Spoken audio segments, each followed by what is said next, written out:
क्षेत्र एवं जनता की खुशहाली के लिए निकाली गई विशाल जल यात्रा, जिसमें समस्त ग्रामीणों ने एवं समस्त देशवासियों ने लिया बढ़ चढ़कर हिस्सा। युवा कांग्रेस के पूर्व जनपद सदस्य सिद्धार्थ शंकर बुंदेला एवं उनके फादर्स पूर्व विधायक शंकर प्रताप सिंह बुंदेला द्वारा क्षेत्र एवं जनता की खुशहाली के लिए निकाली गई विशाल कलश यात्रा,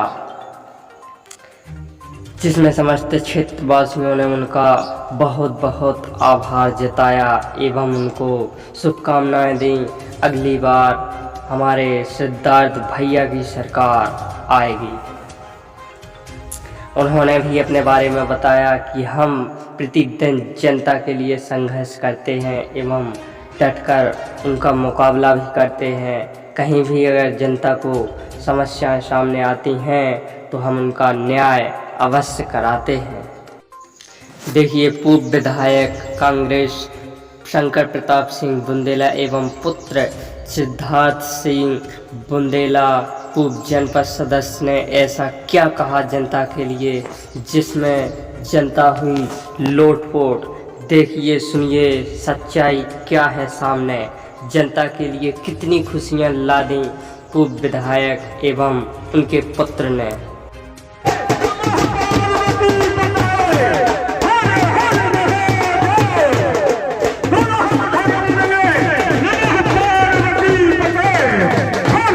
एक स्वर्गेश्वर धाम है यहाँ पे राजगढ़ में, वहाँ से और ये धमना ग्राम के थोड़ा आगे बढ़ता है एक धौरई धाम, बहुत अच्छा स्थान है। क्षेत्र के लोग भी बहुत मानते हैं और हम लोग भी वहाँ जाते हैं। ये धार्मिक यात्रा ही है कि कम से कम क्षेत्र में बारिश अच्छी हो, किसानों की फसलें अच्छी हों, और दूसरा क्षेत्र में न सिर्फ किसान बल्कि आम आदमी भी इतना परेशान है कि इस साल जो फसलें ख़राब हुई हैं ना, उसकी वजह से हम लोग सरकार से भी मांग कर रहे हैं कि सूखा राहत, सूखा ग्रस्त घोषित किया जाए, जिससे यहाँ पे राहत के कार्य चल सकें। और दूसरा ये भी है कि किसानों को के कर्जे जो हैं उन्हें मुलतवी किया जाए, रोका जाए, बिजली के बिल माफ़ किए जाएं और गांव-गांव में राहत के कार्य शुरू करें, जिससे लोगों को मजदूरी मिल सके। ये सब समस्याएं। दूसरी यात्रा है आपकी क्षेत्र में, लोगों से मिल रहे हैं बराबर, क्या कोई चुनावी? देखिए, चुनाव में तो खैर अभी बहुत टाइम है, लेकिन एक बात ज़रूर है कि इन यात्राओं से इतनी जानकारी तो ज़रूर मिली है कि न तो क्षेत्र में कानून व्यवस्था की स्थिति अच्छी है, न बेरोज़गारी तो इतनी ज़्यादा बढ़ गई है कि उसके लिए तो कुछ कहा ही नहीं जा सकता है, न कोई काम है गांव में।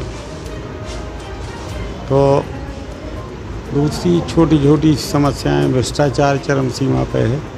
तो इन यात्राओं से इनकी जानकारी मिली और ये सब जानकारियां कलेक्ट करके हम लोग शासन से, प्रशासन से मांग करेंगे कि इनको समस्याओं को दूर किया जाए, और अगर आवश्यक हुआ तो उसके लिए हम प्रदर्शन भी करेंगे, और बहुत ज़रूरी हुआ तो आंदोलन भी करेंगे, घेराव भी करेंगे, तहसील का हो, थाने का हो। तो यही सब चीज़ें हैं। यात्राओं का उद्देश्य यही है की पदयात्रा है। ये स्वर्गेश्वर धाम राजगढ़ से धौरई धाम तक की पदयात्रा है, और उसके बाद वहाँ पर सुंदरकांड, कन्या भोज और भंडारे का आयोजन है। तो बस सब खाली हैं, बुरे हालात में हैं, तो सुख शांति के लिए सोचा कर लिया जाए पद यात्रा और साथ में वहाँ सुंदरकांड, तो बस निकल पड़े हैं उसी चीज़ को लेकर। सर, जो गांव से समस्याएं हैं भाजपा को लेकर, उनके संबंध में आप क्या कहेंगे कि लोगों को क्या मदद? भाई साहब देखो, मदद करने की स्थिति में हम लोग नहीं हैं, हम लोग साथ में खड़े होकर लड़ने की स्थिति में हैं और उसमें हमेशा रहे हैं और रहेंगे। तो अब बस इसी चीज़ को लेकर निकले हैं कि ये जो डर बना रखा है भाजपाइयों ने गांव-गांव में, फर्जी रिपोर्टें हो रही हैं, फर्जी केस लगाए जा रहे हैं, नियुक्तियां हो रही हैं, कहीं इधर उधर के ट्रांसफ़र हो रहे हैं, कांग्रेसियों के रिश्तेदारों के ट्रांसफ़र कर रहे हैं, कुछ भी चल रहा है। तो ये डर को ख़त्म करने के लिए अब नियम बदलना या कुछ ऑर्डर पास करना तो हम लोग के हाथ में नहीं है, लेकिन जो अधिकार है।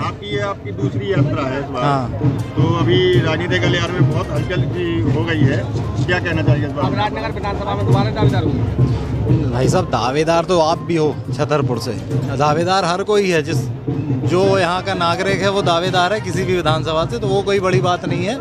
मुद्दा ये है कि अभी हम लोग जो ये दूसरी धार्मिक यात्रा और उसके बीच में छोटे मोटे भी धार्मिक आयोजन हुए हैं, तो उसका मकसद ये है कि पहले भैया हमने मत्था टेक लिया है भगवान के द्वार पे, वहाँ से ले लिया है आशीर्वाद। अब इसके बाद हम लोग निकलेंगे गांव-गांव, घर-घर जाएंगे, सुनेंगे परेशानियाँ और जो लड़ाइयाँ होंगी लोगों की, लड़ेंगे साथ में उनके रह के। युवाओं के लिए क्या संदेश देना चाहेंगे? डरो मत, फर्जीवाड़े में ये जो व्हाट्सएप पे खबरें आती हैं उसके चक्कर में मत पड़ो। मोदी जी इतने महान नहीं हैं जितना कहा जाता है।